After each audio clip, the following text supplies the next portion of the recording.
자, 여호수아서의 주제는 승리의 비밀.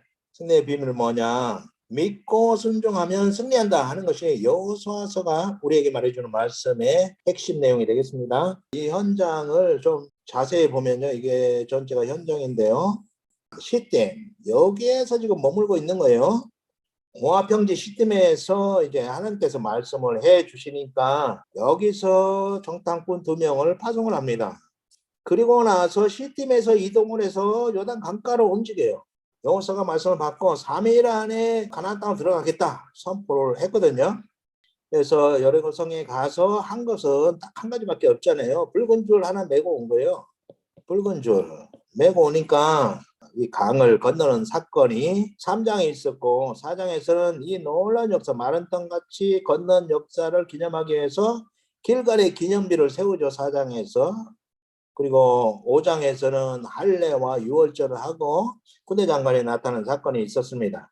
7일 동안 돌면서 여리고성을 정복하는 놀라운 역사가 있었고, 여리고성을 정복한 것을 보니까 이 아이성 정도는 간단하다. 그래서 3,000명을 보냈습니다. 그런데 철저히 실패를 했죠. 그리고 36명이 사상자가 났는데 처음으로 죽은 것입니다. 출애굽기 17장에서 아말렉을 물리쳤고요. 민수기 31장에 미디안을 완전히 정복하는 그런 사건이 있었고, 헤스본 그리고 바산을 정복한 그러한 전쟁 중에서 한 사람도 죽은 사람이 없는데 아이성을 정복하면서 36명이 죽은 거예요. 그때 이제 아간 사건이 7장에서 나오고, 그리고 8장에서 이제 내복 작전으로 아이성을 정복하는 내용이 나오고, 신명기 27, 28장에 너희가 가나안 땅에 들어가면 세경에 가서 저주와 축복을 선포해라, 이 말씀하셨는데 그것을 전쟁 중에 수행을 하는 거예요.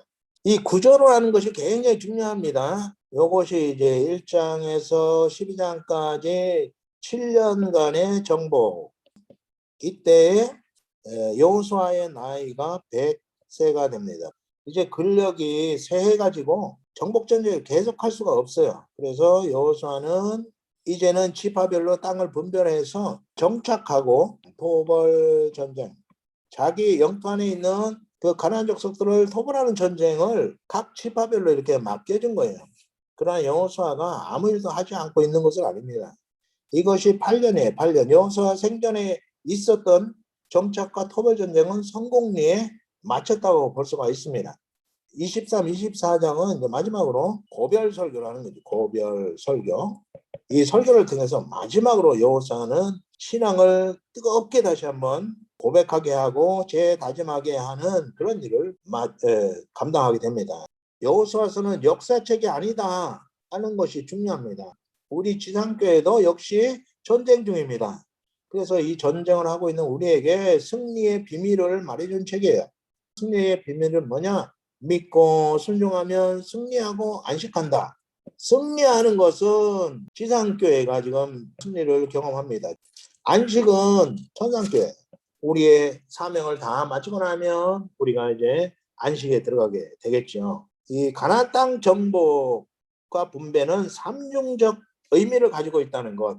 1차적으로는 그 당시에 여호수아와 함께 전쟁을 치렀던 사람들의 이야기지만, 복음적 의미는 전투하는 지상교의 상징이고, 정망론적 의미는 예수 재림으로 완성될 천상교의 상징이라는 것, 이것을 중요하게 생각해야 할 것입니다. 이 팀에서 하나님께서 여호수아에게 말씀해 주시는데 간단해요. 1절에서 9절까지 간단하게 말씀해 주시는데, 첫째는 들어가서 밟아라, 밟기만 하면 너희 땅이다 하는 약속을 주세요. 약속. 그리고 강하고 담대하라, 그리고 순종, 이것은 믿음의 결과예요. 확실하게 하나님의 약속의 말씀을 믿으면 담대해지고, 그리고 말씀대로 순종하게 되어 있습니다. 말씀. 우리는 하나님을 말씀으로 만납니다. 말씀 안에서 우리가 하나님과 만나기 때문에 말씀 밖에서 만나는 하나님은 다 가짜입니다. 그래서 말씀을 알지 못하고 믿으면 우상숭배가 다르지 않아요. 그래서 말씀을 어떻게 해야 되느냐? 말씀을 입에서 떠나지 말게 하라. 입에서 떠나지 말게 하고 주야로 묵상하라. 왜냐하면 이 말씀의 믿음의 근거이기 때문이다. 그래서 이 말씀을 확실히 믿으니까, 그래서 2장에 정탐꾼을 보낸다. 정탐꾼. 정탐꾼은 가서 뭐하고 왔느냐? 결국은 라합 집에 붉은 줄 메고 온 거예요. 붉은 줄. 결국은 하나님께서 정탐꾼을 통해서 하늘에서도 하나님이시고 땅에서도 하나님이신 그 하나님을 믿는 이 기생 라합 집을 구원하신 것이죠. 히브리서 11장 31절에는 믿음의 모델로 등장하고 있고, 야고보서 2장 25절에는 아브라함이 이삭 번제를 드린 것과 같이 기생 라합이 이 정탐꾼을 숨겨진 그 일을 믿음의 행위로 나타난 그 본보기로 보여주고 있습니다. 그리고 마태복음 1장 5절에는 예수님의 족보에 나타나 있죠. 3일 안에 건너가기로 했기 때문에 시딤에서 일단 백성들을 강가로 이동을 시킵니다.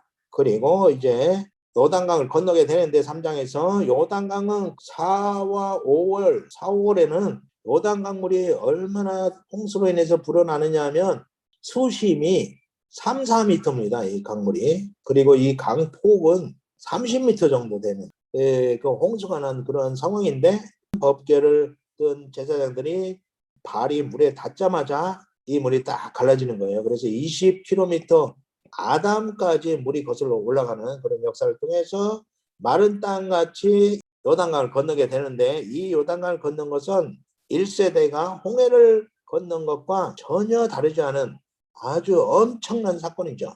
그래서 이것을 기념해서 강 중앙에서 돌을 갖다가 4장의 길갈에다가 기념비를 세우게 되고, 5장에서는 할례를 하라고 합니다. 할례.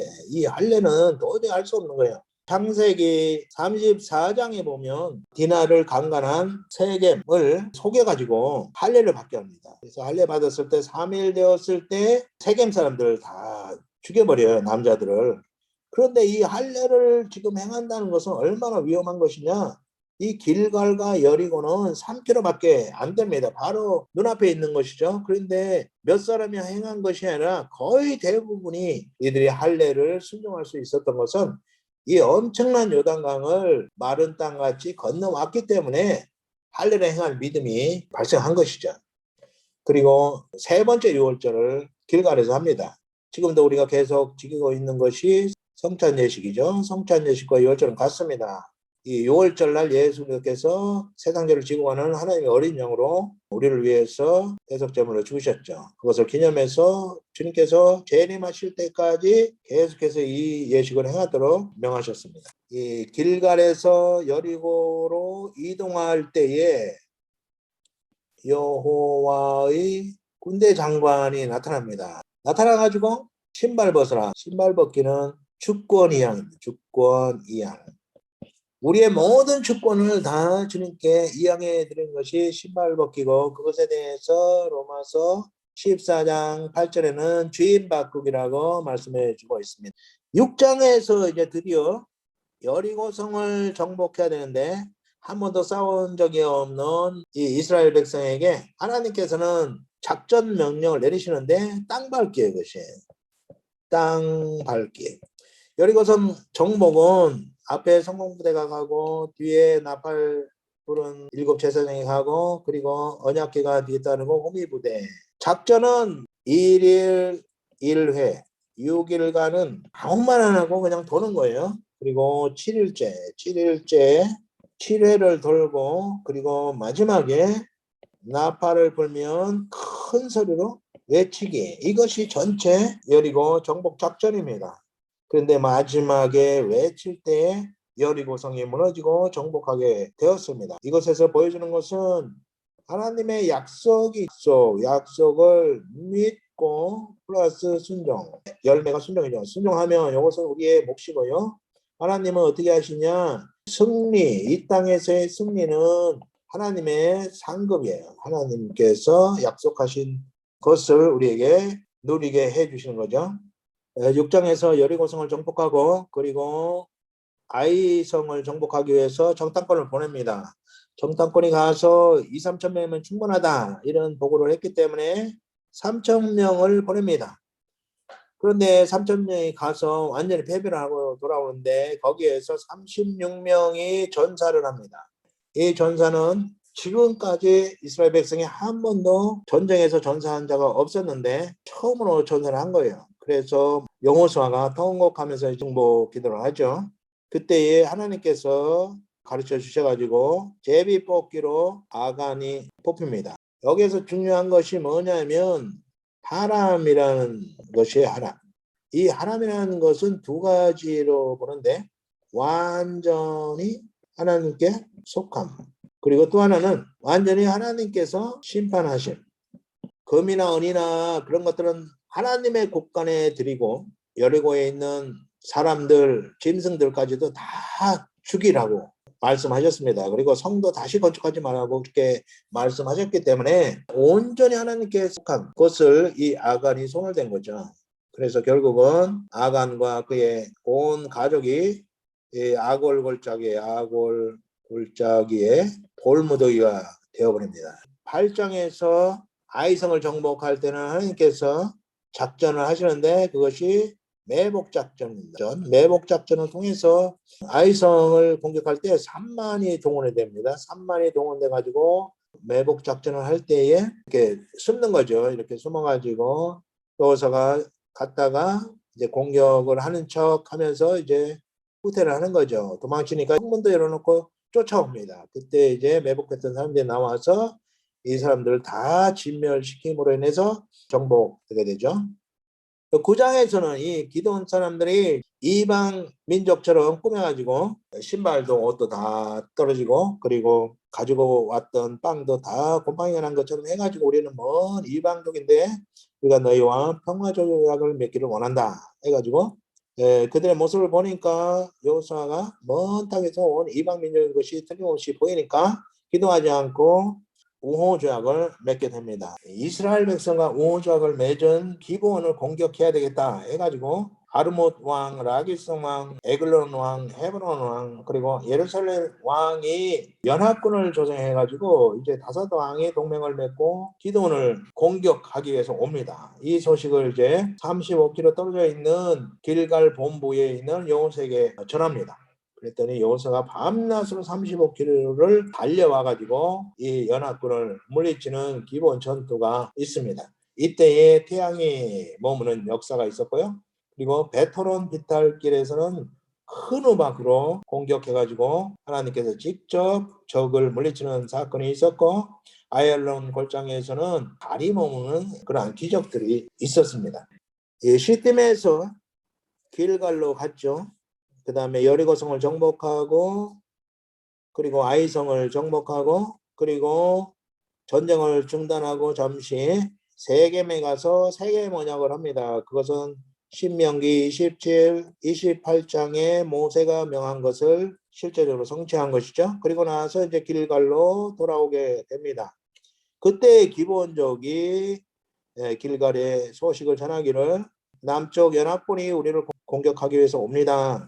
그 이야기를 듣고 여호수아가 35km를 밤낮 달려가지고 와서 기브온 족속을 구출하고 그리고 이제 남쪽 지역을 다 정복하는 내용이 10장 안에 있습니다. 길갈에서 이제 북쪽을 정벌하기 위해서 갑니다. 그 소식을 듣고 하솔 왕이 북쪽 연합군을 형성합니다. 연합군.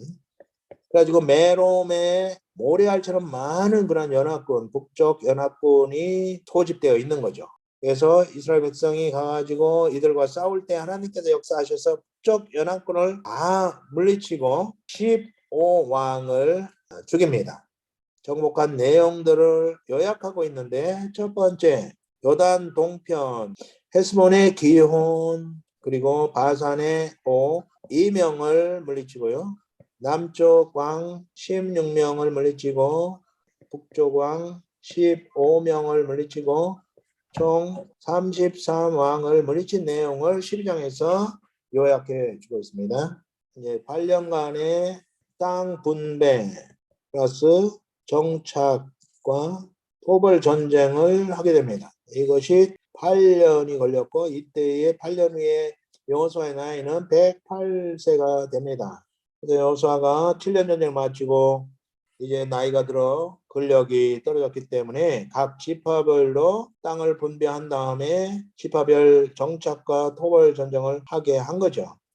그래서 13장의 땅 분배는 루벤, 갓, 므낫세 반지파가 차지하게 되고 14장은 헤브론, 여기쯤이 헤브론인데 헤브론은 갈렙이 헤브론 산지를 차지하게 되고 그리고 15장에서는 유다 지파가 이 남쪽 전체를 차지하게 되는데 120성읍을 차지하게 되고요. 16장에서는 에브라임, 17장에서는 므낫세 반지파가 그리고 18장에서는 여기를 베냐민 지파가 차지하게 되죠. 19장에서는 이사갈, 스불론, 아셀, 납달리, 단이 차지하게 됩니다. 그래서 이 에브라임, 므낫세 반지파와 함께 북쪽을 차지하게 되고 남쪽은 유다와 베냐민 지파가 차지하게 되죠.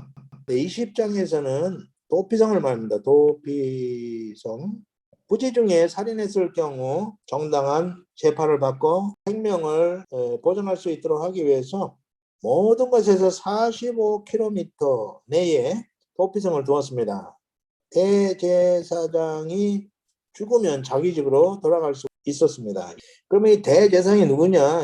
하나님께서 속전으로 그렇게 인정을 해 주신 것입니다. 속전은 생명값이죠. 생명값.